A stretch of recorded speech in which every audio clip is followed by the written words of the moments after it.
اسلامی معاشیات ایک تعارف آڈیو بک بائی مکتبہ اسلامیہ، خود بھی سنیے اور دوسروں سے بھی شیئر کیجیے۔ مصنف ڈاکٹر فضل الرحمن فریدی رحمۃ اللہ علیہ۔ بسم اللہ الرحمن الرحیم۔ حرف آغاز۔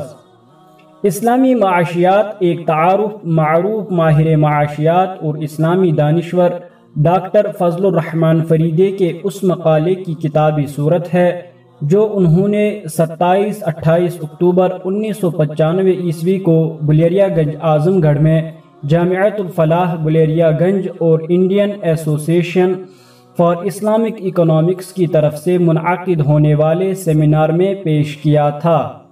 ڈاکٹر فضل الرحمن فریدی اپنے علم و فضل اور دانشورانہ شخصیت کے باوجود پورے تحریکی حلقے میں مقبول و ممتاز تھے۔ تقریباً 4 دہائیوں سے اپنے علمی، تحریکی اور معاشیاتی مقالات و مضامین اور پرمغز خطبات کے ذریعے تحریک اقامت دین کی بیش قیمت خدمت انجام دے چکے ہیں۔ 1991 عیسوی تا 2009 عیسوی جماعت اسلامی ہند کے فکری ترجمان ماہنامہ زندگی نو دہلی کے مدیر رہے۔ ان کے فکر انگیز اداریوں اور بصیرت افروز سیاسی تجزیوں نے زندگی نو کی مقبولیت میں اضافہ کیا۔ 1.5 برس سے زائد جماعت کے انگریزی ترجمان ہفت روز ریڈینس دہلی کی بھی ادارت فرما چکے ہیں۔ ماہنامہ زندگی نو میں شائع شدہ ڈاکٹر فریدی کے اداریوں کے 5 مجموعے بنیاد پرستی اور تحریک اسلامی، عدل کی تلاش، حوالہ اور بازار سیاست، تحفظ شریعت اور ملت اسلامیہ ہند اور اقامت دین کا سفر منظر عام پر آ چکے ہیں۔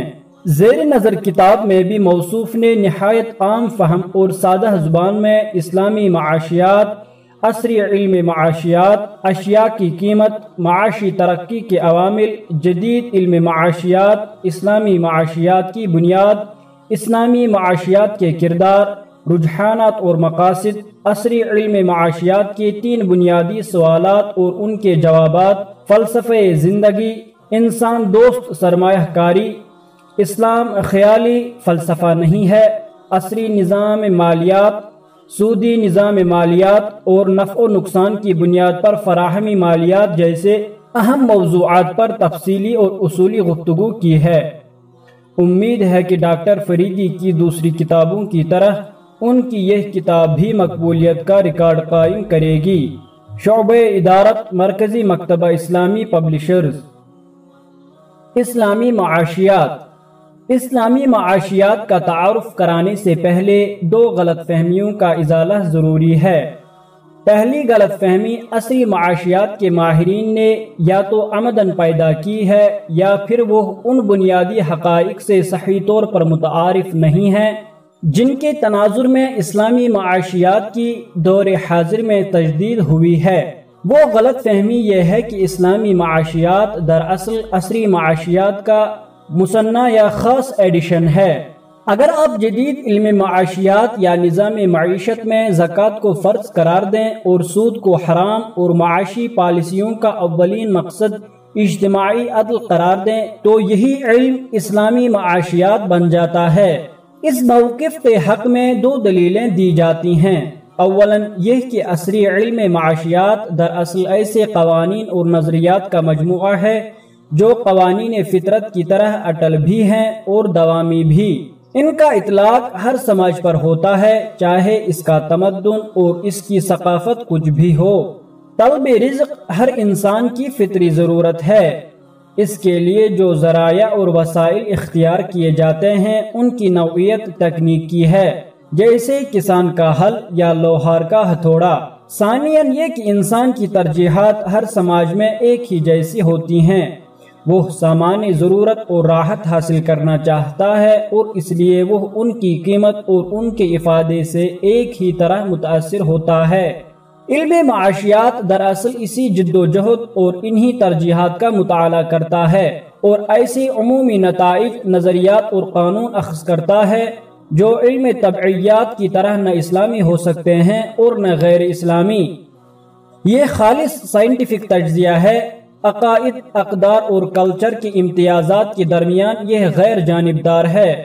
بنا پر اسلامی معاشیات ایک تحصیل حاصل اور بے معنی جدوجہد ہے، یا زیادہ سے زیادہ ایک جزوی ترمیم کی حیثیت رکھتی ہے، مگر عصری معاشیات کا غیر جانبداری کا دعویٰ یکسر غلط ہے، جیسا کہ آئندہ سطور سے واضح ہوگا۔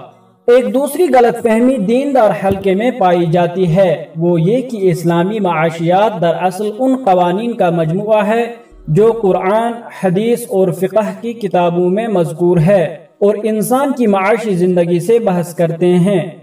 اسلامی معاشیات انہی قوانین اور ضوابط کو معاشی اصطلاحات کا جامہ پہناتی ہے اور عصر حاضر کے احوال و ظروف پر ان کا انطباق کرتی ہے۔ اس موقف کا نقص یہ ہے کہ یہ معاشیات کو فقہ اسلامی کے ایک شعبے سے زیادہ نہیں سمجھتا، حالانکہ عصری علم معاشیات بیع و شراء، ٹیکس اور کسٹم ڈیوٹی یا بینکنگ اور انشورنس کے قوانین کا نام نہیں۔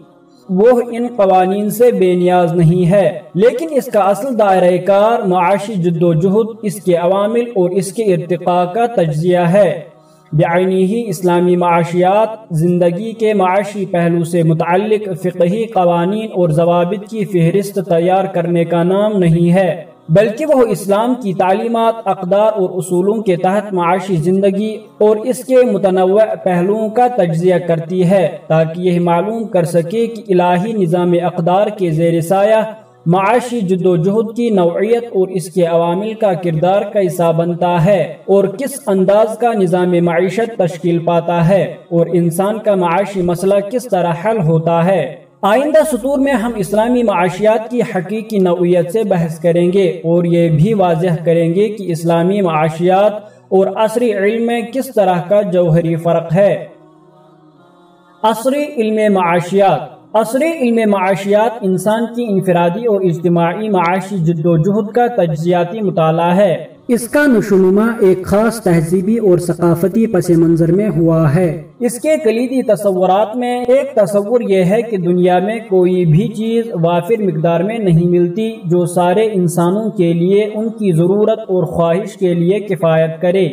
اس کو ماہرین اقتصادیات اسکیرسٹی، قلت کے نام سے موسوم کرتے ہیں، چونکہ اس دنیا میں معاش کے لیے استعمال ہونے والی چیزوں کی قلت پائی جاتی ہے، اس لیے ہر فرد کے لیے لازم ہے کہ وہ ان کو حاصل کرنے کے لیے جدوجہد کرے۔ یہ جدوجہد مسابقت کہلاتی ہے۔ اس جدوجہد میں کامیابی بقدر استطاعت ملتی ہے۔ استطاعت اس مہارت یا کارکردگی سے عبارت ہے جس کو ماہرین معاشیات ایفیشینسی کے نام سے پکارتے ہیں۔ جو جتنا ہی زیادہ ماہر، ایفیشینٹ ہوگا، اس کو مسابقت کے بازار میں اتنی ہی کامیابی ملے گی۔ قلت کی اس دنیا میں بہترین تقسیم وسائل وہی ہوتی ہے جو مسابقت اور مہارت فن ایفیشینسی کا ثمرہ ہو۔ مذکورہ بالا اساسی تصورات معروضی نہیں ہے، بلکہ ان کی تشکیل اور توضیح کے پس منظر میں مغربی ثقافت اور اقدار جھلکتی ہیں۔ انسان کا ایک خاص تصور ہے جو اس کلچر کا آئینہ دار ہے جس میں عصری علم کا ارتقاء ہوا ہے۔ علم معاشیات کے اسنادی ماہرین نے اپنی ضرورت کے لیے انسانی فطرت کا یہ خاص تصور خود وضع کیا ہے۔ انہوں نے اس تصور کو نہ علم نفسیات سے مستعار لیا تھا اور نہ اس امر کی زحمت کی تھی کہ اس تصور کو تجربات اور حقائق کی روشنی میں جانچتے اور پرکھتے۔ ان کے پیش نظر تو صرف ایک ایسے علم کی بنیاد ڈالنا تھا جو سائنسی علوم کے مشابہ ہو۔ چنانچہ انہوں نے حیوانات کی دنیا کا سرسری مطالعہ کیا اور یہ دیکھا کہ ہر چرند اور پرند کی جدوجہد کی واحد غایت اپنی غذا کا حصول ہے۔ وہ اپنے شکار پر جھپٹتے ہیں اور طاقتور کمزور کو کھا جاتا ہے۔ اس دنیا کا سطحی مطالعہ کرنے کے بعد انہوں نے انسانوں پر اس کا انطباق کیا اور یہ فرض کیا کہ فرد کی معاشی جدوجہد کی واحد غایت افادہ، یوٹیلیٹی حاصل کرنا ہے، ایسا افادہ جس کو زر کے پیمانے سے ناپا اور تولا جا سکے۔ اس سے آگے بڑھ کر انہوں نے یہ بھی فرض کیا کہ ہر فرد کم سے کم تکلیف اٹھا کر زیادہ سے زیادہ افادہ حاصل کرنا چاہتا ہے۔ اس مفروضے کو سائنٹیفک بنانے کے لیے ماہرین اقتصادیات نے افادہ اور عوائد ریٹرن کے مختلف نظریات بنائے اور طلب اور رسد کے قوانین وضع کیے۔ انہوں نے یہ بھی فرض کیا کہ چونکہ ہر فرد زیادہ سے زیادہ افادہ حاصل کرنا چاہتا ہے، اس لیے مسابقت فطری ہے، بازار مسابقت پر ترتیب پاتے ہیں، اور اگر ہر فرد اسی میدان میں جد و جہد کرے تو پورا سماج اس سے مستفید ہوتا ہے۔ قومی پیداوار کی سب سے بہتر تقسیم وہ ہے جو مسابقت کے نتیجے میں وجود پذیر ہو۔ اس مسابقت میں کامیابی اس شخص کو حاصل ہوتی ہے جو بہتر استعداد کا حامل ہو اور حالات اور رجحانات کو اپنے فائدے کے لیے استعمال کرنے کا گر جانتا ہو۔ مہارت اور استعداد جس طرح نظام فطرت میں زندہ اور کامیاب رہنے کے لیے لازمی ہے، اسی طرح معاشی جد و جہد میں بھی وہ لازم ہے، اور جس طرح کمزور اور توانا نظام فطرت میں ملتے ہیں، اسی طرح غریب اور امیر نظام معیشت میں بھی ملتے ہیں۔ جس طرح طاقتور جانور کمزور کو اپنی غذا بنا لیتا ہے، اسی طرح اغنیاء اور سرمایہ دار اپنے سے کمزور کو شکار بنا لیتے ہیں۔ یہ دونوں عمل فطری ہیں، ان کو اخلاق کے پیمانے سے ناپنا صحیح نہیں ہے۔ معاشی مسابقت کے صحیح اور غلط ہونے کا معیار صرف ایک ہے، وہ یہ کہ اس کے نتیجے میں قومی پیداوار میں کتنا اضافہ ہوا۔ اس مسابقت کو اپنا صحیح رول ادا کرنے کے لیے ماہرین معاشیات نے آزاد معیشت کو کلیدی حیثیت عطا کی۔ اس معیشت میں ہر فرد کو ہر طرح کا ذریعہ معاش اختیار کرنے کی آزادی تو بہرحال حاصل ہوگی، لیکن اس کی تکمیل اسی وقت ممکن ہوگی جبکہ سرمایہ کاری بھی آزاد ہو، بازار بھی آزاد ہو، اور ہر بائع اپنی مصنوعات کو جس قیمت پر اور جس طرح چاہے فروخت کر سکتا ہو۔ اسی مقصد کے لیے نجی ملکیت کا تصور نمایاں کیا گیا، جس میں ہر فرد کو ملکیت تامہ حاصل ہوگی تاکہ وہ اپنی ملکیت کو جس طرح مناسب سمجھے استعمال کرے۔ نہ معاشرہ کو اس میں مداخلت کا حق ہو اور نہ حکومت کو۔ اگر یہ دونوں مداخلت کرتے ہیں تو مسابقت اپنا رول ادا نہ کر سکے گی، نتیجتاً قومی پیداوار میں نقص واقع ہوگا۔ اپنی معاشی جد و جہد میں وہ صرف منافع کو مد نظر رکھے گی۔ اشیاء کی قیمت۔ آزاد معیشت میں اشیاء کی قیمت کو فیصلہ کن حیثیت حاصل ہوتی ہے۔ قیمت اور متوقع منافع مل کر وسائل پیداوار کی تقسیم اور توزیع کرتے ہیں، اور یہ فیصلہ کرتے ہیں کہ کون سی اشیاء کتنی مقدار میں اور کس طرح پیدا کی جائیں، اور یہی دونوں عوامل یہ بھی متعین کرتے ہیں کہ پیداوار میں کس فرد اور گروہ کا کتنا حصہ ہو، مزدور کو کیا ملے گا اور سرمایہ دار کو کتنا۔ اسنادی ماہرین اقتصادیات مثلا آدم اسمتھ، ریکارڈو، جان اسٹوارٹ مل اور ان کے متبعین مثلا مارشل وغیرہ کے نظریات یہی تھے۔ اسی نظریاتی تناظر میں علم معاشیات کے ماہرین نے معاشی جد و جہد کے عناصر اور عوامل کا تجزیہ کیا۔ مثلا دولت اور آمدنی میں کیا فرق ہے، عوامل انتاج کس کو کہتے ہیں، ان کی اجرتوں کا تعین کس طرح ہوتا ہے، زر کا کیا رول ہے، سرمایہ کاری کس عمل کو کہتے ہیں، قیمت رسد اور طلب کا باہمی تعلق کیا ہے، صرف اور انتاج کی تعریف کیا ہے، زر کی رسد اور افراط زر کا باہمی تعلق کیا ہے۔ اس سے ایک قدم پیچھے جا کر انہوں نے صارف، کنزیومر اور پیدا کنندہ، پروڈیوسر کے محرکات عمل متعین کیے اور متعدد تھیوریاں تشکیل دیں۔ معاشی ترقی کے عوامل۔ اس بنیادی نظریہ سے ملحق وہ نظریہ تھا جس نے معاشی ترقی کے عوامل کا تجزیہ کیا تھا۔ اسنادی ماہرین کا نظریہ یہ تھا کہ معاشی ترقی کا انحصار سرمایہ کاری پر ہے، اور سرمایہ کاری بغیر بچت کے ممکن نہیں۔ بچت فرد اور مجتمع کی آمدنی کا وہ حصہ ہے جو اشیاء صرف پر خرچ نہ ہو کر سرمایہ کاری میں لگایا جائے۔ اشیاء صرف میں خورد و نوش اور روزمرہ کی دوسری ضروریات مثلا مکان، لباس، صحت، تعلیم اور سواری وغیرہ شامل ہیں، اور سرمایہ کاری میں مشین اور صنعت و حرفت اور زراعت پر کیے گئے وہ اخراجات شامل ہیں جن سے پیداوار میں اضافہ ہوتا ہے۔ بچت کی استعداد ان لوگوں کو حاصل ہوتی ہیں جن کی آمدنی ضرورت زندگی سے فاضل ہو۔ مزدور اور عامت الناس کی استعداد بچت کم ہوتی ہے، بلکہ بسا اوقات وہ ضروریات زندگی پر اپنی آمدنی سے زائد صرف کرنے پر مجبور ہوتے ہیں۔ سرمایہ داروں کی آمدنی بھی زیادہ ہوتی ہے، لہذا ان کی بچت کی استعداد بھی زائد ہوتی ہے۔ اس لیے اگر کوئی سماج معاشی ترقی کرنا چاہتا ہے تو اس کو ایسی تدابیر اختیار کرنا چاہیے جن کے نتیجہ میں اس کے وسائل کی تقسیم سرمایہ دار کے حق میں ہو۔ اس بنیادی طرز فکر کے نتیجے میں ایسے نظریات وضع کیے گئے جیسے کہ ویج فنڈ تھیوری، جس کا سادہ سا بیان یہ ہے کہ ہر سماج میں وسائل آمدنی کا ایک متعین حصہ اجرت کی ادائیگی کے لیے مخصوص ہوتا ہے۔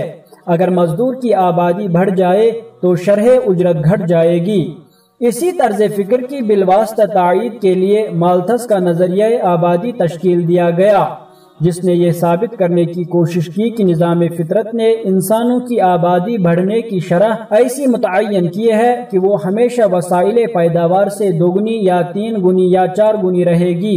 عصری معاشیات کا ایک کارنامہ تو یہ ہے کہ اس نے انسان کو محض ایک معاشی ایجنٹ قرار دیا جو شعور اور معقولیت سے بہرہور ہے، اور جو ہر طرف سے صرف نظر کر کے زیادہ سے زیادہ افادہ یا منافع حاصل کرنا چاہتا ہے، بلکہ اس سے ایک قدم آگے بڑھ کر اس نے معقولیت ریشنالٹی کی تعریف اس طرح کی کہ اس کا مفہوم کم قیمت پر زیادہ سے زیادہ نفع یا افادہ حاصل کرنا قرار پائے۔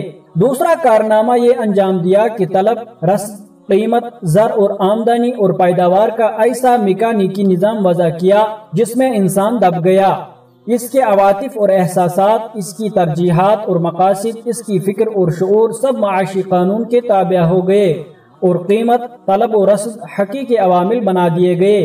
کسی سماج میں کیا کچھ پیدا ہوتا ہے، طلب اور رسد کس طرح متعین ہوتے ہیں، معاشی جد و جہد میں کن عوامل کا کیا کردار ہوتا ہے، ان سب کی تعیین مالیاتی پالیسی، زر کی رسد اور اس کی قیمت، بینکنگ پالیسی، نظام محاصل، درآمد اور برآمد کے ذریعے کی جانے کی تدابیر اختیار کی جانے لگیں۔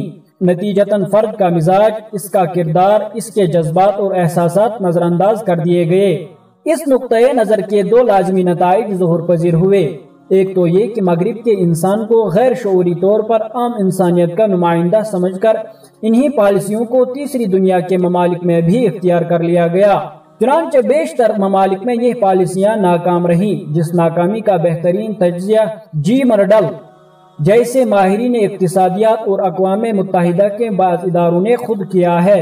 دوسرا نتیجہ یہ ہوا کہ خود علم معاشیات پر اعتبار جاتا رہا، اور معاشی ناہمواری، افراط زر، بے روزگاری، معاشی جبر و استحصال، کرپشن، صحت اور تعلیم وغیرہ جیسے مسائل نے تیسری دنیا کے حالات کو ایسے منجہدار میں پھنسا دیا ہے کہ ان کا نکلنا مشکل ہو گیا ہے۔ بعض اہم کوششیں انسان کے مذکورہ بالا میکانیکی اور خالص معاشی تصور کو حقیقت سے قریب لانے کے لیے گزشتہ چند دہائیوں میں بعض اہم کوششیں کی گئی ہیں، مگر ان کا معاملہ اس طرح رہا جیسے کہ اصل کتاب پر حواشی لکھے جائیں۔ مثلا یہ واضح کیا گیا کہ فرد کا مقصد صرف خالص منافع یا افادہ نہیں ہے، بلکہ کچھ دوسرے غیر معاشی مقاصد بھی ہو سکتے ہیں۔ اس ادراک حقیقت کو اصل نظریہ میں بطور اضافی ترمیم کے پیش کیا گیا، چنانچہ تھیوری تو اصلاً وہی رہی، البتہ اس میں حواشی بڑھا دیے گئے۔ یہ بھی تسلیم کیا گیا کہ معاشی ترقی پر انصاف کا اضافہ کرنا چاہیے، مگر اس سے معاشی ترقی کے اساسی نظریہ پر محض پیوند کاری کی گئی۔ اسی طرح یہ بھی تسلیم کیا گیا کہ قومی پیداوار کی تقسیم محض معاشی طلب جو ضرورت سے زیادہ مالی استعداد سے عبارت ہے کی بنیاد پر نہیں ہونا چاہیے، بلکہ احتیاج، نیڈ کو فیصلہ کن کردار ادا کرنا چاہیے۔ مگر اس ترمیم کی حیثیت بھی یہ رہی کہ پالیسی وضع کرنے میں اس کو ملحوظ خاطر رکھا جائے، ورنہ تھیوری اصلاً وہی برقرار رہی۔ اس طرح مہارت فن، کارکردگی، ایفیشینسی کے ساتھ انصاف، اکویٹی کا جوڑ لگا دیا گیا، مگر آزاد مسابقت اور آزاد مارکیٹ میں آمدنی اور پیداوار کی تقسیم اور توزیع میں کارکردگی اور مہارت کا رول اصل نظریہ میں وہی برقرار رہا۔ اکویٹی اور انصاف کو اب بھی حواشی میں جگہ دی جا رہی ہے، جیسا کہ ہندوستان کی نئی معاشی پالیسی سے ظاہر ہے۔ جدید علم معاشیات۔ جدید علم معاشیات کے 2 حصے ہیں، ایک جزئی اور دوسرا کلی۔ جزئی معاشیات میں معاشی وحدتوں کا مطالعہ کیا جاتا ہے، مثلا ایک صارف، ایک بازار، ایک صنعتی وحدت اور ایک شے کی طلب یا رسد، یا ایک شے کی قیمت۔ یہی وہ حصہ ہے جس کو معاشیات کی بنیاد کہا جا سکتا ہے، اگرچہ اسنادی ماہرین اقتصادیات اور ان کے متبعین کا دور گزرنے کے بعد جان مینیٹرڈ کینز، جے ایم کینز کی قیادت میں کلی معاشیات کا غلبہ ہو گیا تھا، مگر اب جزوی معاشیات کی اہمیت ازسر نو بڑھ گئی ہے اور اس کا اعادہ ہو رہا ہے۔ جزوی معاشیات ہی دراصل انسان کا وہ تصور پیش کرتی ہے جس کا اوپر کے پیراگرافوں میں تذکرہ کیا گیا ہے۔ کلی معاشیات کا کام صرف یہ ہے کہ وہ انہی تصوراتی بنیادوں کا اجتماعی سطح پر تجزیہ کرتی ہے، اس لیے وہ اصل کے اعتبار سے اسی تصور انسان پر مبنی ہے جس پر جزئی معاشیات افادہ کے طالب افراد کا مجموعہ جن کی معقولیت ریشنالٹی متاثر تو ہو سکتی ہے لیکن اپنی اصل کے اعتبار سے برقرار بھی رہتی ہے، اور پالیسیوں کے وضع کرنے میں جس کا ملحوظ رکھنا لازمی ہے وہ یہ فرض کرتی ہے کہ پورا معاشرہ ایسے انسانوں کا مجموعہ ہے جو اپنے ذاتی افادہ یا نفع کی طلب میں سرگرداں رہتے ہیں اور جن کا محرک عمل قیمت کی کمی اور نفع کا ازدیاد ہے، میکسیمم پروفٹ ود اور maximisation of utility with minimum pain minimum cost. اسلامی معاشیات کیا ہے؟ اسلامی معاشیات معاشی جد و جہد کے متبادل اور کسی حد تک متغیر تجزیہ اور تحلیل کا نام ہے۔ اس تجزیے میں انسان کی معاشی جد و جہد کو زندگی کا ایک جز قرار دیا جاتا ہے، اس کی شاہ کلید نہیں، جبکہ عصری علم معاشیات میں معاشی جد و جہد کو انسانی زندگی میں کلیدی حیثیت حاصل ہے۔ مارکسی نظریہ کے مطابق وسائل پیداوار کی ملکیت ہی وہ واحد عامل ہے جو انسانی روابط کی تعیین کرتا ہے۔ انسان کا فکر و شعور، اس کی اخلاقیات، اس کا دین و مذہب اور اس کی ترجیحات سب اسی سے مستنبط ہوتے ہیں، بلکہ اس کی تاریخ بھی اسی کے تابع ہے۔ سرمایہ دارانہ معاشیات کے حاملین اگرچہ اس نظریے کو تسلیم نہیں کرتے لیکن ان کے نظریات اور ان کے تجزیے بالواسطہ اسی کو تقویت پہنچاتے ہیں۔ ان کی تھیوری کا بنیادی مفروضہ یہی ہے کہ معاشی جد و جہد کے اپنے داخلی ضوابط اور قانون ہیں جن پر فرد کے اخلاق اور اس کا نقطۂ نظر کچھ بھی اثر نہیں ڈالتا۔ اس طرح سرمایہ دارانہ معاشیات زندگی کے دوسرے پہلوؤں سے معاشی عوامل کا رشتہ کاٹ دیتی ہے، مثلا طلب کن اشیاء کی ہو، رصد میں کس طرح مالی اور قدرتی وسائل کا استعمال ہو، سرمایہ کاری کیسے اور کہاں کی جائے، یہ اور اس طرح کے دوسرے معاملات، اخلاقیات اور فلسفہ زندگی سے آزاد ہیں۔ اس کے برعکس اسلامی معاشیات زندگی کو ایک کل مانتی ہے اور معاشی جد و جہد کو انسان کے نقطۂ نظر اور اس کی اخلاقیات کے تابع سمجھتی ہے، لہذا اس کا نظریہ طلب و رصد اخلاقی اور دینی بنیادوں پر استوار ہوتا ہے۔ اسلامی معاشیات کی بنیاد۔ اسلامی علم معاشیات کی بنیاد ایک ایسے تصور کائنات اور تصور انسان پر مبنی ہے جو عصری علم سے متغیر ہے اور متصادم بھی۔ یہ تصور قرآن و سنت کی دین ہے۔ یہ کائنات ایک ایسے کریم اور فیاض خدا کی بنائی ہوئی ہے جس نے تمام مخلوقات کی فطری ضروریات کے لیے وافر سامان حیات بہم پہنچایا ہے۔ یہاں پر فی نفسی ہی قلت سکیرسٹی نہیں پائی جاتی، اس لیے کہ یہ اللہ تعالیٰ کے فضل و کرم کے منافی ہے۔ جو بھی قلت یہاں پر ملتی ہے وہ بیشتر غیر منصفانہ تنظیم انسانی کا ثمرہ ہے یا پھر کوتاہی عمل کا۔ یہ عصری علم معاشیات کے تصور قلت اسکیرسٹی کی عین ضد ہے۔ اس کے نزدیک یہاں یہ بالقوہ اور بالفعل قلت پائی جاتی ہے۔ بقول مالتھس، اگر وسائل زندگی اور سامان حیات میں افزائش کی کوشش کی بھی جائے تو اس کی شرح افزائش 1 2 3 کے تناسب سے ہوتی ہے، جبکہ اس کے بالمقابل انسان کی آبادی 1 2 4 8 کے تناسب سے بڑھتی ہے، لہٰذا یہ قلت بڑھتی جائے گی۔ پھر یہاں پر وسائل حیات کی تقسیم کا انحصار صرف استعداد، مہارت اور بازاری قیمت پر ہوتا ہے، چونکہ فطرت نے انسانوں کے درمیان اس لحاظ سے فرق کر رکھا ہے، اس لیے کسی کو کم ملتا ہے کسی کو زیادہ۔ وَمَا مِن دَابَّةٍ فِي الْأَرْضِ إِلَّا عَلَى اللَّهِ رِزْقُهَا، سورہ ہود آیت نمبر 6۔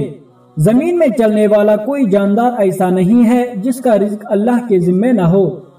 وَلَقَدْ كَرَّمْنَا بَنِي آدَمَ وَحَمَلْنَاهُمْ فِي الْبَرِّ وَالْبَحْرِ وَرَزَقْنَاهُمْ مِنَ الطَّيِّبَاتِ وَفَضَّلْنَاهُمْ عَلَى كَثِيرٍ مِّمَّنْ خَلَقْنَا تَفْضِيلًا، سورہ بنی اسرائیل آیت نمبر 70۔ یہ تو ہماری عنایت ہے کہ ہم نے بنی آدم کو بزرگی دی اور انہیں خشکی و تری میں سواریاں عطا کی اور ان کو پاکیزہ چیزوں سے رزق دیا اور انہیں بہت سی مخلوقات پر نمایاں فوقیت بخشی۔ اگر انسانی نظام تقسیم عادلانہ ہو تو اس کرۂ زمین پر بسنے والے تمام انسانوں کی ضروریات زندگی پوری ہو سکتی ہیں، مگر مسئلہ یہ ہے کہ اپنی قوت اور تدابیر کے ذریعے بعض افراد اور گروہ وسائل حیات کا بیشتر حصہ غصب کر لیتے ہیں، لہذا کمزوروں اور ضعیفوں کے لیے کم بچتا ہے۔ بھوکمری اور افلاس و مرض ان کا مقدر بن جاتے ہیں۔ جدید نظریہ آبادی نے انسانوں کو محض صارف کنزیومر قرار دیا ہے، پیداوار کنندہ نہیں۔ یعنی جب ایک بچہ دنیا میں آتا ہے تو وہ صرف منہ لے کر آتا ہے، ہاتھ نہیں۔ اس کو کھلانے کے لیے کتنی بھی کوشش کرو مگر ہر کوشش کے علیرغم اس کی آبادی بڑھتی جاتی ہے۔ حالانکہ حقائق اس کے علیرغم یہ ثابت کرتے ہیں کہ اگرچہ پچھلے 100 برسوں میں انسانی آبادی بڑھی ہے لیکن ملکوں کا معیار پہلے سے کئی گنا بہتر ہوا ہے۔ غریب اور پسماندہ ملکوں کے ساتھ اگر امیر ممالک تعاون کرتے اور اپنے مجرمانہ اسراف پر قابو پاتے تو غربت اور افلاس میں غیر معمولی کمی ہوتی، مگر عصری فلسفہ آبادی نے غربت و افلاس کا سارا الزام غریب ملکوں کی آبادی کے سر ڈال دیا ہے۔ اس نقطۂ نظر کے بالمقابل اسلامی نقطۂ نظر ہے جو حقائق کائنات کے فضل و کرم پر زندگی کی تعمیر کرتا ہے، جس نے زمین میں وسائل کے اتنے خزانے مہیا فرما رکھے ہیں کہ اگر انسان انصاف سے کام لے، اخراجات میں اسراف کے بجائے معقولیت اختیار کرے تو وسائل زندگی پوری انسانیت کے لیے کفایت کریں گے۔ اور آج بھی اعداد و شمار یہی ثابت کرتے ہیں کہ دنیا میں اتنی غذا، پانی اور دوسرے وسائل بالفعل موجود ہیں جو ساری انسانیت کے لیے کفایت کر سکتے ہیں، بشرطے کہ اغنیاء اور امراء مصرفانہ طرز زندگی میں ترمیم کر لیں۔ اسلامی معاشیات کا دوسرا بنیادی تصور یہ ہے کہ قدرت کے فراہم کردہ خزائن سے استفادہ کرنے کے لیے جد و جہد ضروری ہے۔ عصری معاشیات نے بھی جد و جہد کو ضروری قرار دیا ہے، مگر اس نے تقسیم وسائل، ڈسٹریبیوشن کو فرد کی جد و جہد اور اس کی استعداد کے کلیتاً تابع قرار دیا ہے۔ اس کا موقف یہ ہے کہ انسانی سماج کی سب سے زیادہ منافع بخش وہ پیداواری جد و جہد ہے جو فرد کی استعداد اور مہارت کا ثمرہ ہو۔ چنانچہ ان کے نزدیک وہ نظام معیشت سب سے بہتر ہے جو کارکردگی کی بنیاد پر وسائل کی تقسیم کرتا ہے۔ جو جتنا زیادہ اس صنعت سے بہرہور ہوگا اس کو اتنا ہی زیادہ وسائل حیات ملیں گے۔ اس نظام میں انسانیت، اخلاق اور خدا ترسی جیسی صفات کا کوئی مقام نہیں ہے۔ یہ ایک مشینی ضابطہ ہے جتنا کہ حیوانات کی زندگی میں جانور کی طاقت اور استعداد کو حاصل ہے۔ زندگی کا حق اسی جانور کو حاصل ہے جو جھپٹنے اور شکار کرنے کی استعداد رکھتا ہو۔ مارکیٹ تھیوری اسی نظام کی بنیاد پر قائم ہے۔ اس کے برعکس اسلامی معاشیات کا موقف یہ ہے کہ اگرچہ استعداد اور مہارت انسانی ترقی کے لیے ضروری ہیں لیکن تقسیم وسائل کو کلیتاً اس کے تابع کر دینا شقاوت اور بے رحمی ہے، اخلاق سے عاری ہے اور ظلم کا وسیلہ ہے۔ اس لیے اس کے نزدیک مہارت کو تقسیم وسائل میں کلیدی اہمیت کا حامل نہیں ہونا چاہیے، بلکہ اس کو انسانیت دوستی، غربا پروری اور انصاف کے تابع کرنا چاہیے۔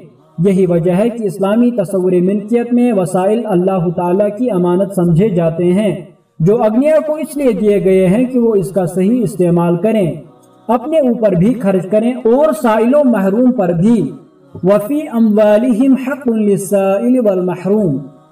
ہمارا دعویٰ یہ نہیں ہے کہ عصر حاضر کے ماہرین معاشیات اور پالیسی ساز ادارے اس حقیقت سے ناواقف ہیں یا اپنی تدابیر اور پالیسیوں کی تشکیل میں اس کو نظر انداز کرتے ہیں، بلکہ ہمارا موقف یہ ہے کہ معاشیات کی بنیادی مارکیٹ تھیوری اس حقیقت کو خارجی عنصر ایگزوجنس سمجھتا ہے اور اصل تھیوری کی تشکیل کے بعد اس کو بطور حاشیہ شامل کیا جاتا ہے۔ نقص اسی نظریہ میں ہے جس پر معاشیات کی بنیاد ہے، لہذا باوجود حقائق کی سنگینی کے اب بھی اساسی معاشیات محض کارکردگی اور قلت کے تصور پر قائم ہے اور اسی پر اس کا ارتقا بھی ہو رہا ہے۔ اسلامی معاشیات، کردار، رجحانات اور مقاصد۔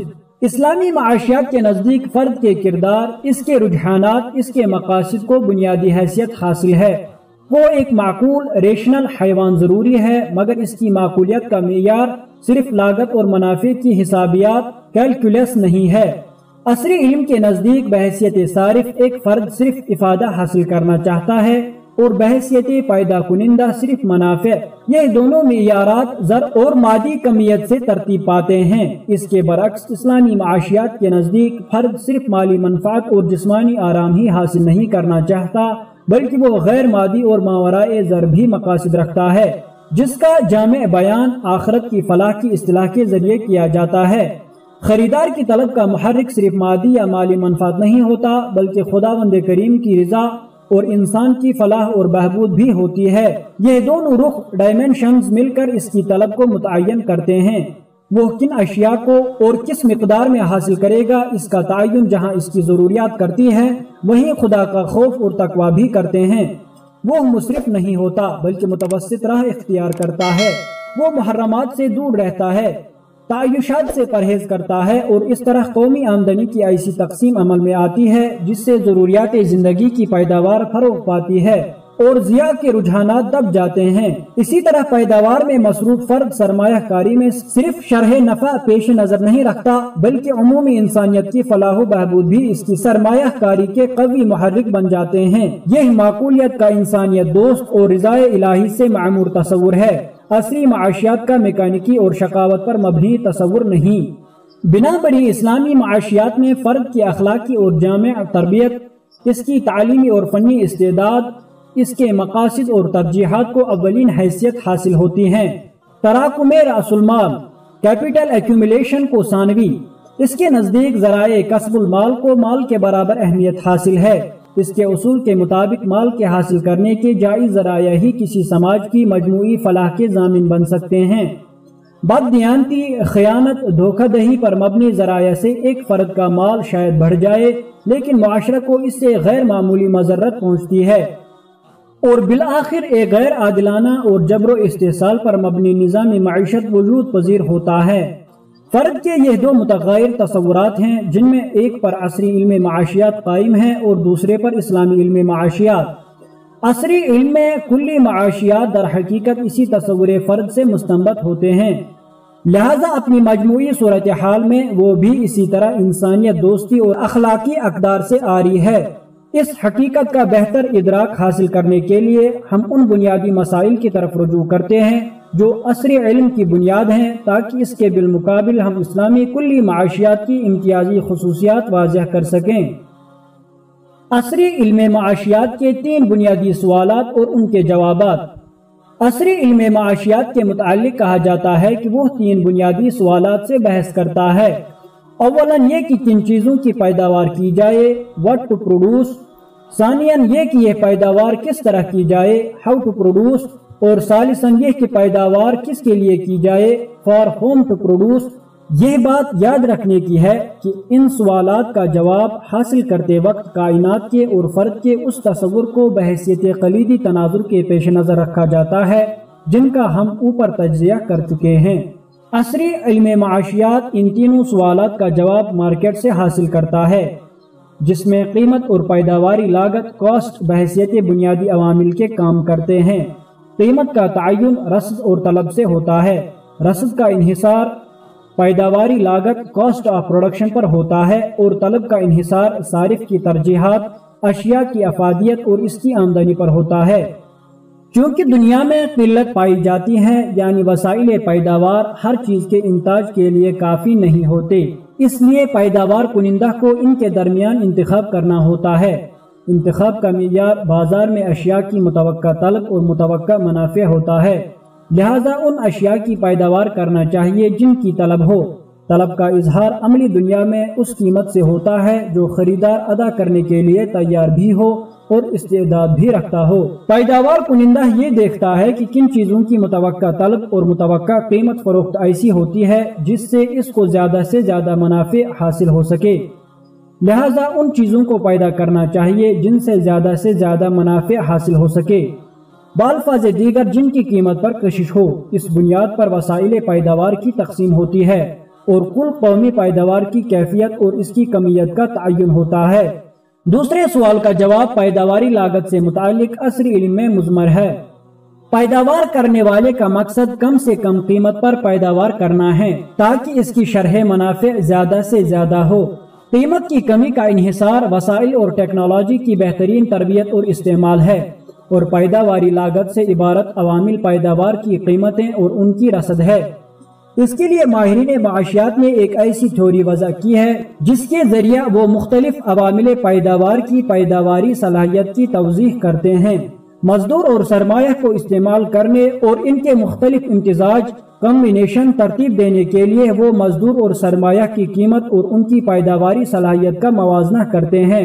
اس طرح وہ اس نتیجہ پر پہنچتے ہیں کہ ان کا کون سا امتزاج قیمت کے اعتبار سے سب سے بہتر ہے۔ پیداواری لاگت میں صرف مالی مصارف پیش نظر رہتے ہیں۔ کسی چیز کی پیداوار کرنے اور کسی متبادل چیز کی پیداوار نہ کرنے سے سماج کی عمومی فلاح و بہبود پر کیا اثر پڑتا ہے، اس کا پورے حسابیہ کیلکولس میں کوئی ذکر نہیں ہوتا۔ تیسرے سوال کا جواب بھی عصری معاشیات طلب و رزق کے قوانین اور بازار کی قیمت کے سپرد کرتی ہے۔ قومی انتاج کی تقسیم کس طرح ہو، یہ صارف اور خریدار کی طلب پر منحصر ہے۔ پیداوار کن ہاتھوں تک پہنچے، اس کا جواب اس امر پر ہے کہ کون اس پیداوار کو حاصل کرنے کی استعداد رکھتا ہے اور اس کی قیمت ادا کر سکتا ہے۔ سادہ زبان میں اس سوال کا جواب یہ ہے کہ پیداوار اس فرد یا گروہ کے لیے کی جانی چاہیے جو اس کی قیمت ادا کر سکتا ہو۔ عصری ماہرین نے اس میکانیکی جواب کی قساوت کو محسوس کر کے اس کا جواب اس طرح دیا ہے کہ جو اس کی طلب رکھتا ہو۔ انہوں نے یہ بات نظر انداز کر دی کہ طلب محض مالی وسائل کا مظہر ہوتی ہے، نہ کہ ضرورت کی۔ ان تین بنیادی سوالات کے جواب کا ماحصل یہ ہے کہ نمبر 1، طلب کو اصل اہمیت حاصل ہے، نہ کہ احتیاج کو۔ نمبر 2، پیداوار کی مالی لاگت نہ کہ معاشرہ کی غیر مالی فلاح و بہبود کو اشیاء استعمال کی رصد میں کلیدی حیثیت حاصل ہے۔ نمبر 3، کل قومی پیداوار میں کس کا کیا حصہ ہوگا، اس کا تعین عوامل پیداوار کی پیداواری صلاحیت کرے گی۔ مذکورہ خصوصیات کے مجموعی رد عمل کے نتیجہ میں ایک ایسا سماج وقوع پذیر ہوگا جس میں سامان زیست ان کو ملے گا جو صاحب استطاعت ہوں، وہی بازار میں طلب لے کر پہنچیں گے اور وہی ان چیزوں کو خرید سکیں گے جو مارکیٹ میں دستیاب ہوں گے۔ رہ گئے مفلس اور محتاج جن کی احتیاجات کی پشت پر مالی وسائل کی قوت نہ ہوگی، اس سے محروم رہ جائیں گے۔ امیر امیر تر اور غریب غریب تر ہو جائے گا۔ چونکہ طلب صاحب استطاعت لوگوں کی ترجیحات کا مظہر ہوگی، اس لیے مجموعی پیداوار میں ان کی ضرورت، ان کے سامان آسائش اور ان کی مسرتوں کو پیش نظر رکھا جائے گا۔ لہذا کل قومی پیداوار کے اجزاء ترکیبی اغنیاء اور صاحب استطاعت افراد اور گروہوں کی من حیث المجموع تعید کریں گے۔ اسی فلسفے کا نتیجہ ہے کہ آج تمام ملکوں میں بالعموم اور پسماندہ ملکوں میں بالخصوص قومی وسائل سامان عیش و عشرت پر ایسے تناسب سے صرف کیے جاتے ہیں کہ ایئر کنڈیشن کاریں، 5 اسٹار ہوٹل، مہنگے اسپتال جو غریبوں کی پہنچ سے پرے ہیں، ہندوستان جیسے ملک میں قائم ہو رہے ہیں، جہاں پبلک ریل کے جنرل کمپارٹمنٹ یا سٹی بسوں میں جانوروں کی طرح ٹھونس دی جاتی ہے، جہاں غریب مریض جان لیوا امراض میں سرکاری اسپتالوں کے مرکبات پر اکتفا کرتا ہے، گندی بستیوں میں گندے پانی پی کر گزر کرتا ہے، جہاں ملک کی ایک بڑی اکثریت اپنے بچوں کی پرائمری تعلیم بھی دلانے سے قاصر ہے۔ اس فلسفے کا دوسرا نتیجہ یہ ہے کہ سرمایہ کاری کرتے وقت نہ فضا کی آلودگی کو اہمیت دی جاتی ہے اور نہ سماج کی صحت کو، نہ اس کے اخلاق کو، نہ انسانی جان کی حرمت پیش نظر ہوتی ہے اور نہ اس کی بنیادی احتیاجات۔ چنانچہ صنعت کار فضائی آلودگی کو پرکاہ کے برابر اہمیت نہیں دیتے۔ لوگ نفع حاصل کرنے کے لیے انسان کے اعضائے رئیسہ کو فروخت کر دیتے ہیں۔ کیمیکل پیدا کرنے والی صنعتیں انسان کی صحت کو تباہ کرنے کو اپنے کھیل کا ایک حصہ سمجھتی ہیں، جہاں دوا اور غذا میں مجرمانہ ملاوٹ، ایڈلٹریشن کی جاتی ہے۔ نفع حاصل کرنا مقصد حیات بن جاتا ہے، نہ کہ پیداوار۔ اور چونکہ موجودہ نظام معیشت میں صرف سندات اور حصص، بانڈز اور اسٹاک ایکسچینج کے ذریعے محض مالیاتی گورکھ دھندے کے استعمال سے دولت میں نہایت سرعت سے اضافہ ہوتا ہے، اس لیے ہر چھوٹا اور بڑا اس طرف دوڑتا ہے۔ اب دولت حاصل کرنے کا ذریعہ حقیقی پیداوار نہیں رہ گئی ہے، بلکہ مالی سندات کا شاطرانہ کھیل زیادہ پرکشش ہے۔ یہی وہ صورتحال ہے جو سیکیورٹی گھوٹالہ، بوفورس اسکینڈل اور منی لانڈرنگ جیسے واقعات میں ظہور پذیر ہو رہی ہے۔ مالی نفع حاصل کرنے کی یہی دوڑ ہے جو ہر مرحلے اور ہر سطح پر ظاہر ہو رہی ہے، یہاں تک کہ مہنگے اسپتالوں میں محض انکم ٹیکس سے بچنے کے لیے سری دھوکہ دہی سے کام لے کر خیراتی ٹرسٹ کا بورڈ لگا دیا جاتا ہے۔ خیانت اور دروغ گوئی تجارت کے عام وسائل بن گئے ہیں۔ اس کے بالکل برعکس وہ نظام معیشت ہے جو اسلام کی عطا کردہ اخلاقی اقدار، ترجیحات اور مقاصد پر تعمیر کیا جاتا ہے۔ اس نظام معیشت میں مذکورہ بالا سوالات کے جواب انسانیت دوستی اور سماجی فلاح و بہبود کا مظہر ہیں، جن کے فکری تناظر میں وہ فلسفہ کائنات اور تصور انسانیت ہے جس کا ذکر ہم اوپر کر چکے ہیں۔ فلسفہ زندگی قلت، مسابقت اور مالی منفعت کے حصول کو فرد کا مطمع نظر بنانے والا فلسفہ زندگی معاشی کامیابی کو فرد کی عقل اور جد و جہد کا ثمرہ قرار دیتا ہے۔ جو فرد کامیاب ہوتا ہے وہ یہ سمجھتا ہے کہ تمام تر کامیابی اس کے زور بازو کا نتیجہ ہے، لہذا اس کے مزاج اور طبیعت میں استکبار اور خود پسندی پرورش پاتے ہیں۔ وہ کمزوروں کو روند کر گزرنے کا اپنا حق سمجھتا ہے۔ دنیا کے خزینوں سے اسے جو کچھ بھی حاصل ہوتا ہے وہ اس میں سے کمزوروں اور ضعیفوں کو عطا کرنے کو محض اپنی فیاضی قرار دیتا ہے۔ اس کے نزدیک یہ لوٹ کھسوٹ اور جبر و استحصال کی دنیا ہے، اس میں جو بھی جتنا لوٹ لے وہ اس کا حق ہے۔ وہ حاصل کردہ دولت کو مسلسل بڑھانے کے جنون میں مبتلا رہتا ہے۔ تشفی نام کی کیفیت اس کی زندگی سے خارج ہوتی ہے۔ مصنوعی احتیاجات میں اضافہ اس کی زندگی کا شعار بن جاتے ہیں۔ ظلم و دستبرد اس کے وسائل افزائش۔ اس کے برعکس وہ نظریہ حیات ہے جس کی دو اہم بنیادیں شکر اور توکل ہیں۔ مومن اس کائنات کو خدا کا عطیہ سمجھتا ہے اور جد و جہد سے حاصل کردہ ثمرات کو خدا کا فضل۔ وہ یہ شعور رکھتا ہے کہ اس کی دنیا میں بہت سے افراد ایسے ہیں جو عقل و شعور میں اس سے کمتر نہیں ہے، لیکن حالات نے ان کی مساعدت نہ کی، اس لیے وہ کمزور اور مفلس ہیں۔ اس صورتحال میں وہ خدا کا شکر بجا لاتا ہے۔ اس شکر کے عملی اظہار کے لیے وہ مخلوق خدا کے ساتھ حسن سلوک کو اپنا شعار بنا لیتا ہے، ظلم، خیانت اور دستبرد سے اپنا دامن بچاتا ہے۔ استکبار کی جگہ تواضع اور انکسار اس کی خصلت بن جاتے ہیں۔ وہ ناکامی کو اللہ کا فیصلہ سمجھتا ہے، اس لیے وہ توکل کا طریقہ اختیار کرتا ہے۔ اس نظام معیشت میں مشتری یا صارف اپنی ترجیحات میں ذاتی مفادات کے ساتھ ساتھ فلاح آخرت بھی پیش نظر رکھتا ہے۔ وہ اپنی خریداری سے حرام چیزوں مثلا مسکرات کو خارج کرتا ہے، رشتہ داروں اور فقراء و مساکین کی ضروریات پورا کرنے کا حتی الوسع اہتمام کرتا ہے۔ بجٹ بناتے وقت اس امر کا خیال رکھتا ہے کہ کون سی اشیاء جسمانی آرام و راحت کے لیے ضروری ہے اور کون سی تزکیہ نفس کے لیے۔ اس مقصد کے لیے وہ اپنے اوقات کی بھی متناسب تقسیم کرتا ہے۔ وہ اپنی تربیت کے لحاظ سے اسراف اور تبذیر سے ابا کرتا ہے، اپنے مال میں محروم اور مفلس کا لازمی حق تسلیم کرتا ہے۔ اس طرز عمل کے جو نتائج برآمد ہوتے ہیں وہ کم از کم تین ہیں۔ اول یہ کہ بیشتر طلب ضروریاتی زندگی پر مرکوز ہوتی ہے، اور ثانیاً یہ کہ سامان تعیش کی طلب کم ہو کر وسائل پیداوار کو فروغ دیتی ہیں اور انہیں دوسرے سماجی مفادات کے لیے فارغ کرتی ہیں۔ ثالثاً طلب کی اس قلب ماہیت کے نتیجہ میں افراط زر کے دوامی عرض کی شدت میں غیر معمولی کمی واقع ہو جاتی ہے۔ پیداواری لاگت بالخصوص اجرت کے دباؤ کا رجحان کم تر ہو جاتا ہے۔ عصر حاضر میں ایڈورٹائزمنٹ کا رول طلب پیدا کرنے میں خاصا معروف ہے۔ معیار زندگی کے بھوکے لوگ غیر حقیقی ضروریات کی تشفی کا سامان کرتے ہیں، نتیجتاً ایک ایسا معاشرہ وجود میں آتا ہے جس میں جائز اور حقیقی ضروریات بمشکل تمام صرف 1/3 ہوتی ہے، بقیہ 2/3 طلب یا تو ایڈورٹائزمنٹ کا نتیجہ ہوتی ہے یا دوسروں کے معیار زندگی کی نقل کا نتیجہ، جسے ماہرین معاشیات ڈیمانسٹریٹو ایفیکٹ کہتے ہیں۔ انسانیت دوستی اور اخلاق پر مبنی سماج فرد کو اپنی طلب کو صرف احتیاجات یا استعداد بڑھانے والے سامان تک محدود رکھتا ہے، اس لیے کہ اسے دوسرے کمزور اور غریب انسانوں کی فلاح و بہبود کو پیش رکھنا ہوتا ہے۔ یہ اس کے خدا پرستانہ کردار کا جزو ہوتا ہے، قانون کا ضابطہ نہیں۔ انسان دوست سرمایہ کار۔ اس طرح پیداوار کرنے والے اور سرمایہ کار کی ترجیحات میں بنیادی فرق واقع ہوتا ہے۔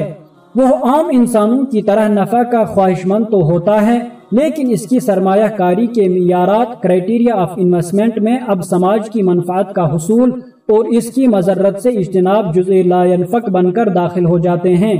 ایک خدا ترس اور انسانیت دوست سرمایہ کار استثمار کی راہوں میں سے اس راہ کو منتخب کرتا ہے جو عام انسانوں کے لیے مفید ہوں، چاہے اس کی شرح نفع نسبتاً کم ہو۔ اس کمی کو وہ پروردگار عالم کی رضا حاصل کر کے پورا کرنے میں یقین رکھتا ہے۔ چنانچہ اگر اس کے سامنے 2 چارہ کار ہوں، ایک وہ جس میں نفع کی شرح غیر معمولی ہو لیکن سماج کے اخلاق، اس کی صحت اور غرباء و مساکین کی چارہ گری کے مواقع نہ صرف کم ہوں بلکہ ان کو نقصان پہنچنے کا اندیشہ ہو تو کم شرح منافع والے چارہ کار کو ترجیح دے گا۔ ایسے سماج میں یہ ممکن نہیں ہے کہ مسکرات، بلیو فلموں، انسان کے اعضائے رئیسہ کی خرید و فروخت کے لیے تو سرمایہ وافر مقدار میں موجود ہو، لیکن فقراء و مساکین کی رہائش، ان کی صحت، ان کی تعلیم اور دوسری ضروریات زندگی کے لیے بھی سرمایہ کاری کا رول صفر ہو، اور حکومت کو بھلا برا انتظام کرنا ضروری ہو جائے، جیسا کہ آپ کے ملک ہندوستان میں ہر شہر اور ہر گاؤں میں نظر آتا ہے۔ اس ملک میں نجی سرمایہ کاری اس میدان سے ابا کرتی ہو جو جہاں شرح منافع بہت کم ہو لیکن سوسائٹی کے کمزور طبقات کے کثیر فائدہ پہنچتا ہو۔ مثلا اچھے تعلیمی ادارے، غنیمت اسپتال، صاف اور ستھرے پانی کا نظام، معقول ٹرانسپورٹ وغیرہ بیشتر سرکاری انتظام اور تمویل فائنانسنگ کے محتاج ہوتے ہیں، جن کے پاس وسائل کی کمی ہوتی ہے۔ اس سماج میں سرمایہ کار ضروریات زندگی کی ذخیرہ اندوزی نہیں کرتا تاکہ اشیاء ضرورت کی قیمت مصنوعی طور پر بڑھائی جا سکے۔ قدرتی وسائل کا مصرفانہ استعمال اور فضا کی آلودگی جو موجودہ نظام معیشت کی خصوصیات بن چکے ہیں، خدا ترس اور اسلامی نظام معیشت میں ان کے امکانات صفر کے قریب ہو جاتے ہیں۔ اس سماج میں مصارف پیداوار اور حاصلات صرف مالیاتی حساب کا نام نہیں ہوتا بلکہ جلب منفعت اور دفع مضرت کا ایک میزانیہ تیار کیا جاتا ہے جس میں غیر مالی اور سماجی فلاح و بہبود اجزاء ترکیبی بن کر داخل ہو جاتے ہیں۔ اسلام خیالی فلسفہ نہیں ہے، مگر دین اسلام ایک خیالی فلسفہ نہیں ہے جس میں صرف فرد کے اخلاق، اس کے احساس تقوی اور اس کی انسانیت دوستی پر مکمل انحصار کیا جاتا ہو۔ یہی وجہ ہے کہ اسلام میں معیشت کی ایسی ادارتی تنظیم کی گئی ہے جس کی وجہ سے فرد کی بے راہ روی کے امکانات کم سے کم تر ہو جاتے ہیں۔ ان اداروں میں ایک اہم تنظیم انسٹیٹیوشن وہ ہے جو مالی اور تجارتی معاملات میں سود کا ازالہ کرتی ہے اور تجارت اور سرمایہ کاری میں صرف نفع و نقصان، پروفٹ اینڈ لاس کو اساس قرار دیتی ہے۔ عصری نظام مالیات۔ سود عصری نظام مالیات میں غیر حقیقی ذرائع دولت کے وسیع دروازے کھولتا ہے۔ اس کی وجہ سے یہ ممکن ہے کہ فرد محض سندات، اعتمادات، اکویٹیز اور اسٹاکس کی خرید و فروخت سے دولت حاصل کر سکے جو حقیقی عملی انتاج سے کہیں زیادہ ہوتی ہے۔ عصری نظام میں اجمالاً قومی آمدنی کا حساب ایک متعینہ مدت میں پیدا کیے گئے اثاثہ جات سے لگایا جاتا ہے، لیکن اثاثہ جات چونکہ مختلف نوعیت کے ہوتے ہیں اس لیے عملاً ان کی بازاری قیمت کا تخمینہ لگا کر ان کا میزان نکالا جاتا ہے، مگر اثاثہ جات کی قیمت کا تخمینہ عام اشیاء استعمال کی طرح نہیں کیا جاتا بلکہ پیداواری یونٹ کے حصص اور ان کی سندات کی قیمت کے واسطے سے ان کا تخمینہ لگایا جاتا ہے۔ اس پورے عمل میں کسی یونٹ کی نفع آوری کی توقع پر حصص اور سندات کی قیمت متعین کرتے ہیں، یعنی امیدیں اور توقعات پورے اسٹاک ایکسچینج کے کاروبار کی بنیاد بنتی ہے۔ متوقع نفع آوری ایک نفسیاتی کیفیت کا نام ہے جو حقائق سے مستنبط ہوتی ہے لیکن بذات خود حقیقت نہیں ہوتی۔ ان کا معاملہ یہ ہے کہ یہ ذرا سے دھچکے سے نیچے آ سکتی ہے اور تھوڑی سی توقع سے اوپر جا سکتی ہے، لہذا منٹوں میں ہزاروں لاکھوں افراد کی دولت میں کمی ہو سکتی ہے اور اسی طرح چند دقائق منٹس میں وہ کئی گنا ترقی کر سکتی ہے۔ جن صنعتی وحدتوں کے حصص کی قیمت بازار میں گر جاتی ہے ان کی پیداواری صلاحیت اور مستقبل کی ترقی متاثر ہوتی ہے، لہذا سرمایہ کاری کا پورا عمل محض توقعات اور تخمینوں پر تعمیر ہوتا ہے۔ اسی طرح اجمالی قومی دولت اور آمدنی کا تخمینہ کم اور زیادہ ہوتا رہتا ہے۔ قومی آمدنی اور اثاثہ جات کا یہ تخمینہ بڑی حد تک محض دھوکہ ہے۔ آپ اکثر سنتے ہوں گے کہ اسٹاک ایکسچینج میں حصص اور سندات کی قیمت کے اتار چڑھاؤ سے متاثر ہو کر ہزاروں لوگوں نے خودکشی کر لی۔ سندات اور حصص کی متوقع نفع آوری کی بنیاد پر لگایا ہوا اندازہ حقیقی سرمایہ کاری کو بری طرح متاثر کرتا ہے۔ اس پورے گھورک دندے میں حقیقی پیداوار کا کردار ثانوی ہوتا ہے۔ اس عمل میں دھوکہ اور فریب دہی کا کتنا رول ہے اور کتنا ہو سکتا ہے، اس کا تجزیہ کرنے کے لیے آپ کو پورے سسٹم کا گہرا مطالعہ کرنے کی ضرورت ہے جو اس مقالہ میں ممکن نہیں ہے۔ شرح سود جس پر یہ عمارت تعمیر ہوتی ہے اس میں تموج پذیر جنریٹو تبدیلیاں ہوتی ہیں جن کی وجہ سے نظام تمویل میں عدم استحکام انسٹیبلٹی پیدا ہوتی ہے، پیداواری لاگت متاثر ہوتی ہے، پورا نظام انتاج عدم استحکام کا شکار ہو جاتا ہے۔ اسی وجہ سے سودی نظام پر مبنی آزاد معیشت میں برابر اتار چڑھاؤ آتے رہتے ہیں۔ سودی نظام مالیات۔ اسٹاک ایکسچینج کے علاوہ بینکنگ اور غیر بینکنگ مالیاتی اداروں میں سود کو کلیدی حیثیت حاصل ہے، بلکہ واقف کار کا یہ جانتے ہیں کہ حصص کی متوقع قیمت اور سرمایہ کی فراہمی کا تعلق شرح سود سے ہے۔ سودی نظام حقیقی پیداوار اور مالیاتی ذرائع کے درمیان براہ راست تعلق کو توڑ دیتا ہے، اور اس طرح ایک ایسا نظام معیشت وجود پذیر ہوتا ہے جس میں استحکام بری طرح متاثر ہوتا ہے۔ موجودہ نظام تمویل میں قرض کی فراہمی کی شرط سود ادا کرنے کی صلاحیت اور ضمانت کولیٹرل ہوتے ہیں۔ نتیجتاً ایسے باصلاحیت افراد جو ضمانت فراہم نہ کر سکتے ہوں وہ محروم رہ جاتے ہیں، اور قرض ان افراد اور صنعتی وحدتوں کو فراہم کیا جاتا ہے جو پہلے ہی سے معاشی لحاظ سے مستحکم ہوں اور قرض کی واپسی کی استعداد رکھتے ہوں۔ لہذا مزید مالی وسائل کا بہاؤ اس طرف ہوتا ہے جہاں یہ وسائل موجود ہوں۔ اس طرح وسائل اور دولت کا ارتکاز شدید سے شدید تر ہو جاتا ہے اور آمدنیوں کی خلیق اور وسیع ہو جاتی ہے، اور غیر منصفانہ تقسیم دولت کا نظام مزید مستحکم ہو جاتا ہے۔ سودی فراہمی مالیات میں یہ نہیں دیکھا جاتا کہ قرض دار یا سرمایہ کار اپنا سرمایہ کہاں لگاتا ہے، بلکہ صرف سرمایہ کاری کی متوقع نفع آوری پیش نظر ہوتی ہے۔ اس نفع آوری کا اندازہ بھی صرف مالی بنیادوں پر کیا جاتا ہے۔ اس طرز عمل کے نتائج سماج کے لیے مضر بھی ہوتے ہیں اور تفریق آمدنی کا باعث بھی بنتے ہیں۔ نفع اور نقصان کی بنیاد پر فراہمی مالیات۔ اس کے برعکس ایک ایسے نظام مالیات میں جس میں صاحب سرمایہ نفع اور نقصان کی بنیاد پر سرمایہ فراہم کرتا ہے، مالیاتی ادارے اور بینک نہ صرف یہ کہ حقیقی پیداوار پر نظر رکھتے ہیں بلکہ عمومی سماجی فلاح و بہبود سے براہ راست متعلق ہو جاتے ہیں۔ اس نظام مالیات میں صرف سندات اور اعتمادات اسٹاکس کے ہیر پھیر سے دولت کمانا ممکن نہیں رہتا۔ اس کا امکان تو صرف اس وقت ہوتا ہے جبکہ سودی معاملات کا عام چلن ہو۔ سود کی عدم موجودگی میں زر ایک قابل فروخت شے کی جگہ پر محض وسیلہ بن جاتا ہے۔ اس لیے زر کی تخلیق کریشن آف منی منافع بخش عمل صرف اسی وقت بنتا ہے جبکہ وہ حقیقی پیداوار پر منتج ہو، لہذا افراط زر کے امکان کم سے کم تر ہو جاتے ہیں۔ اسلامی نظام معیشت میں سود کی عدم موجودگی عام پیداوار کنندہ کے لیے اس امر کے امکانات باقی نہیں چھوڑتی کہ وہ مالیاتی ہیر پھیر سے دولت کما سکے۔ قرض کی فراہمی میں بھی ضمانت کی اہمیت صفر ہو جاتی ہے، کیونکہ صاحب سرمایہ شرکت اور مضاربت کی بنیاد پر خود ہی مشروع یا صنعتی وحدت انڈسٹریل یونٹس میں شریک عمل ہو جاتا ہے۔ صلاحیت اور متوقع طلب کا صحیح تخمینہ ہی فراہمی سرمایہ کی تعیین کرتے ہیں۔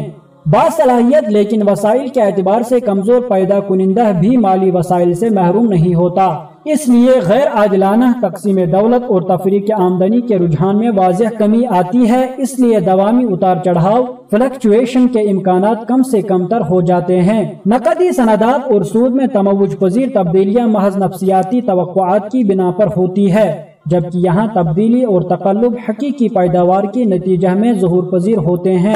مگر نظام معیشت میں پھر بھی اس امر کا امکان رہتا ہے کہ آمدنیوں کا فرق باقی رہے یا اس میں اضافہ ہو۔ اس لیے اسلام نے زکوٰۃ اور نفلی صدقات کا ایسا نظام قائم کیا ہے جس سے اس رجحان میں مؤثر تبدیلی ممکن ہو جاتی ہے۔ اس کے علاوہ اس نے وراثت کا ایسا نظام تجویز کیا ہے جو ارتکاز دولت کو کم کرتے ہیں۔ ان پر اس امر کا اضافہ کر لیجئے کہ بعض مخصوص معاملات میں مال کے خرچ کو کفارہ قرار دیا گیا ہے۔ عصری پیمانوں سے دیکھا جائے تو زکوٰۃ کی شرح بہت کم ہے، لیکن اس کا نصاب بھی اتنا ہے کہ اس کے دائرے میں بہت بڑی تعداد آ جاتی ہے۔ اس نظام معیشت میں حکومت پیداوار کو اصلا نجی دائرہ میں رکھتی ہے اور اس کی ذمہ داری صرف دو کاموں میں محصور رہتی ہے۔ اولاً ایسی تمام سہولتیں بہم پہنچائے جن سے نجی سرمایہ کاری بہتر نتائج پیدا کرے۔ ثانیاً اجتماعی سطح پر جو نقص پیدا ہو اس کو دور کرے۔ ثالثاً تقسیم دولت کے منصفانہ نظام کے نفاذ پر توجہ رکھے اور ضروری تدابیر اختیار کرے۔ مختصراً اسلام کی تعلیمات کی بنیاد پر تشکیل کردہ نظام کو درج ذیل نکات میں بیان کیا جا سکتا ہے۔ نمبر 1، اس نظام میں معاشی حریت کو بطور اساس تسلیم کیا گیا ہے، لیکن یہ حریت صرف نجی مفادات کی محافظ نہیں ہے بلکہ اجتماعی مفادات کے تابع ہے۔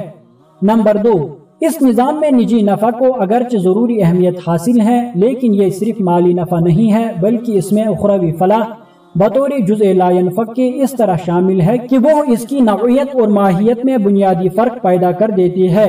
نمبر 3، اس نظام میں نقدی رأس المال اور اثاثہ جات کو ثانوی اہمیت دی جاتی ہے۔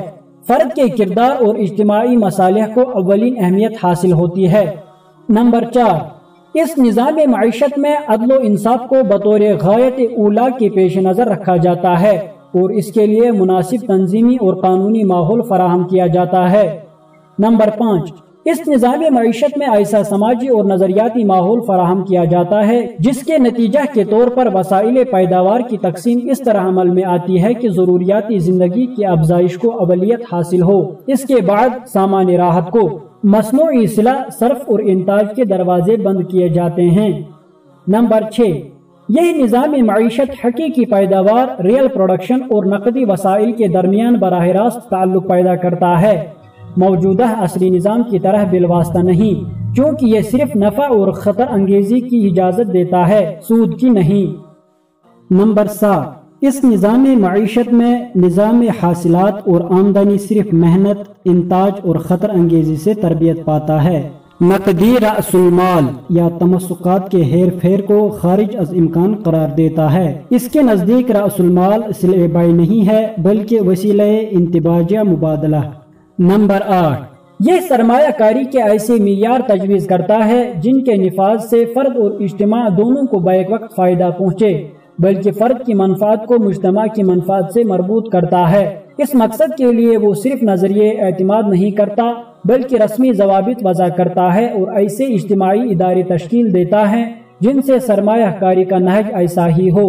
نمبر 9، اس نظام میں طلب اور احتیاج دونوں کا ایسا امتزاج ترتیب پاتا ہے جس سے کارکردگی اور انسانیت دوستی یا عدل دونوں ہی معاشی جدوجہد کے عناصر بن جائیں۔ بازار کی طلب کے نقص اور غیر منصفانہ تقسیم قومی پیداوار کو وہ اجتماعی احتیاج کے تابع کرتا ہے اور اس مقصد کے لیے وہ سرمایہ کار کے ذہن کو بھی بناتا ہے اور ایسے ادارے اور ضوابط بھی ترتیب دیتا ہے جن سے یہ مقاصد حاصل ہو سکیں۔ وہ اس غرض کے لیے وسائل کی ایک معتدل مقدار کو محتاج اور فقراء کی طرف منتقل کرنے کا قانونی اہتمام کرتا ہے اور حکومت کی ذمہ داری بھی قرار دیتا ہے کہ وہ اپنی پالیسیوں اور تدابیر سے نقل آمدنی کو ممکن بنائے۔ نمبر 10، اس نظام معیشت میں چونکہ حکومت اصلاً پیداوار کنندہ نہیں ہوتی بلکہ وہ نقائص ڈسٹورشنز کو دور کرتی ہے، اس لیے اس کو نہ اپنے معمول کے اخراجات کو پورا کرنے کے لیے اور نہ منصفانہ تقسیم دولت کے لیے ہی غیر معمولی وسائل کی ضرورت پیش آتی ہے کہ وہ جابرانہ نظام ضرائب نافذ کرے یا وسیع پیمانے پر مرکزی بینک سے قرض لے کر افراط زر کا سبب بنے۔ اس لیے اس نظامی معیشت میں ٹیکس کم سے کم ہوں گے اور تخلیق زر کی ضرورت بھی کم سے کم ہوگی۔ ان دونوں وجوہ سے عام اشیاء کی قیمتوں میں مسلسل اوپر جانے کا رجحان محدود ہوگا۔